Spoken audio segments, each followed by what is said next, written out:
nak berkongsi tentang 5 kaedah untuk menyelamatkan mangsa yang lemas. Okey, kalau nak tahu stay tune, okey? Okey, sebelum tu kita kena tahu dulu apa itu sukan air. Okey, sukan air ni dia adalah sukan yang paling digemari oleh orang ramai sehingga kadang-kadang kita terlupa akan aspek keselamatan sehingga menyebabkan lemas. Okey, apa pula punca lemas? Okey, punca lemas ni ataupun sebab lemas adalah disebabkan kita kurang pengawasan dalam tempat yang kita boleh mandi, kurang pengetahuan tentang aktiviti sukan air.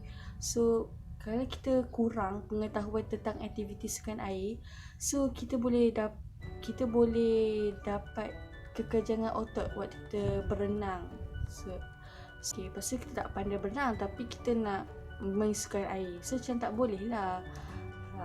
Okey, tanpa buang masa lagi, okey, sekarang saya nak bagikan 5 kaedah untuk menyelamatkan mangsa. Seandainya macam korang tengah mandi kan kat pantai, lepas korang nampak ada orang lemas, so korang bolehlah guna kaedah ni. Okay, kaedah yang pertama adalah kaedah campaian.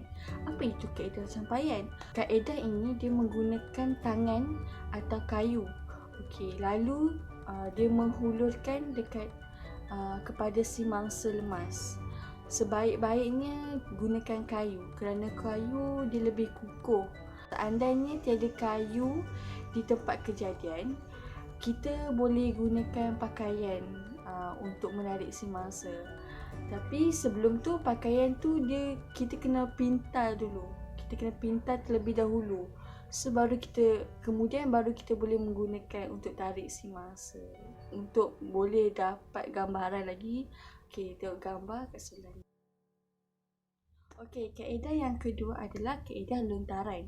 Okey, kaedah ini kita hanya memerlukan 2 bahan, iaitu memerlukan tali dan lontaran agar si mangsa lemas tu dapat pegang lontaran yang kita akan bagi kepada si mangsa.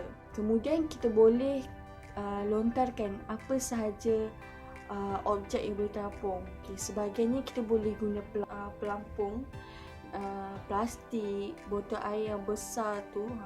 Tapi pastikan kalau nak guna botol air plastik tu, make sure dia besar and dalam tu tiada air langsung.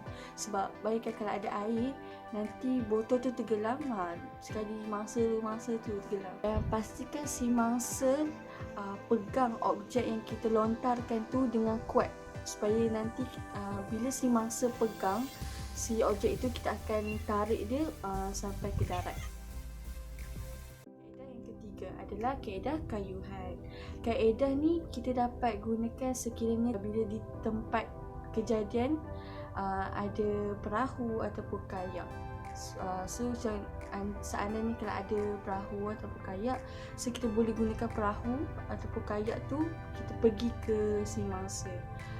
Sebenarnya kaedah ni ramai orang sekarang guna sebab lebih selamat untuk si mangsa dan yang si penyelamat tu.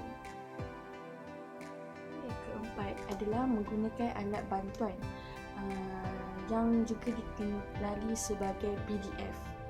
PDF adalah Personal Floating Device. Alat ni juga dapat membantu mangsa untuk terapung. So, kita boleh gunakan alat atau barangan asas seperti botol air atau bekas plastik. Okey, tapi sekiranya di tempat kejadian tu ada life jacket. Life jacket tu kalau kita pergi pantai kan, kita boleh nampak orang yang perahu, naik boat, pakai jaket warna merah tu. Nanti saya akan letak gambar.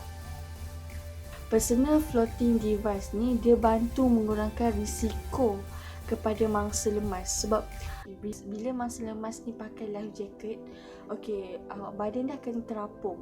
Okey, kaedah yang kelima adalah kaedah berenang. Okey, kaedah ni kita gunakan sekiranya kita dah tiada cara lain untuk menyelamatkan si mangsa. Okey, tapi kaedah berenang ni dia sangat berbahaya.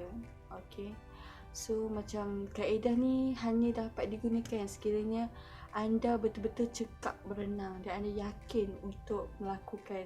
Selalunya kaedah berenang ni hanya orang yang profesional sahaja yang lakukan, sebab diorang ada keyakinan dan diorang sangat profesional, sebab diorang dah terbiasa tolong. Okey, itu sahaja 5 kaedah menyelamatkan si mangsa yang lemas yang saya dapat kongsikan. Okey, terima kasih kerana menonton. Dadah.